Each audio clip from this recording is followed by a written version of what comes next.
ابو عبد الرحمن احول عاصم نے بیان کیا اور ان سے انس رضی اللہ عنہ نے کہ نبی کریم صلی اللہ علیہ وسلم نے فرمایا، مدینہ حرم ہے فلاں جگہ سے فلاں جگہ تک، یعنی جبل عیر سے سور تک۔ اس حد میں کوئی درخت نہ کاٹا جائے، نہ کوئی بدعت کی جائے، اور جس نے بھی یہاں کوئی بدعت نکالی اس پر اللہ تعالی اور تمام ملائکہ اور انسانوں کی لعنت ہے۔ صحیح بخاری حدیث نمبر 1867۔ عبد الوارث نے بیان کیا، ان سے ابو طیاح نے اور ان سے انس رضی اللہ عنہ نے بیان کیا کہ نبی کریم صلی اللہ علیہ وسلم جب مدینہ ہجرت کر کے تشریف لائے تو رسول اللہ صلی اللہ علیہ وسلم نے مسجد کی تعمیر کا حکم دیا۔ آپ صلی اللہ علیہ وسلم نے فرمایا، اے بنو نجار، تم اپنی اس زمین کی مجھ سے قیمت لے لو۔ لیکن انہوں نے عرض کی کہ ہم اس کی قیمت صرف اللہ تعالیٰ سے مانگتے ہیں۔ پھر حضرت صلی اللہ علیہ وسلم نے مشرکین کی قبروں کے متعلق فرمایا اور وہ اکھاڑ دی گئیں، ویرانے کے متعلق حکم دیا اور وہ برابر کر دیا گیا، کھجور کے درختوں کے متعلق حکم دیا اور وہ کاٹ دیے گئے، اور وہ درخت قبلے کی طرف بچھا دیے گئے۔ صحیح بخاری حدیث نمبر 1868۔ عبد الحمید نے بیان کیا، ان سے سلیمان بن بلال نے، ان سے عبید اللہ نے، ان سے سعید مقبری نے اور ان سے ابو ہریرہ رضی اللہ عنہ نے کہ نبی کریم صلی اللہ علیہ وسلم نے فرمایا، مدینے کے دونوں پتھریلے کناروں میں جو زمین ہے وہ میری زبان پر حرم ٹھہرائی گئی۔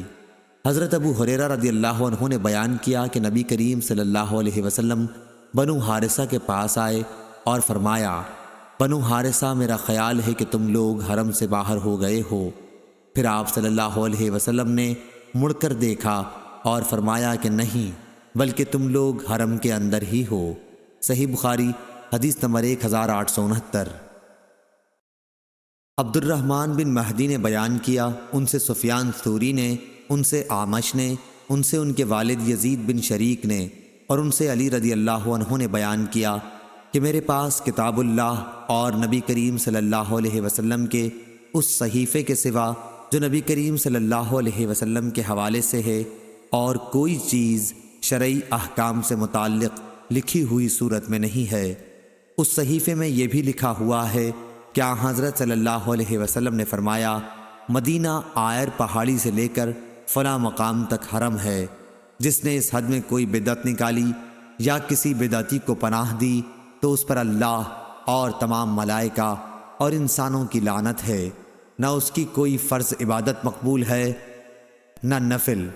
اور آپ صلی اللہ علیہ وسلم نے فرمایا کہ تمام مسلمانوں میں سے کسی کا بھی عہد کافی ہے، اس لیے اگر کسی مسلمان کی دی ہوئی امان میں دوسرے مسلمان نے بدعہدی کی تو اس پر اللہ اور تمام ملائکہ اور انسانوں کی لعنت ہے، نہ اس کی کوئی فرض عبادت مقبول ہے نہ نفل۔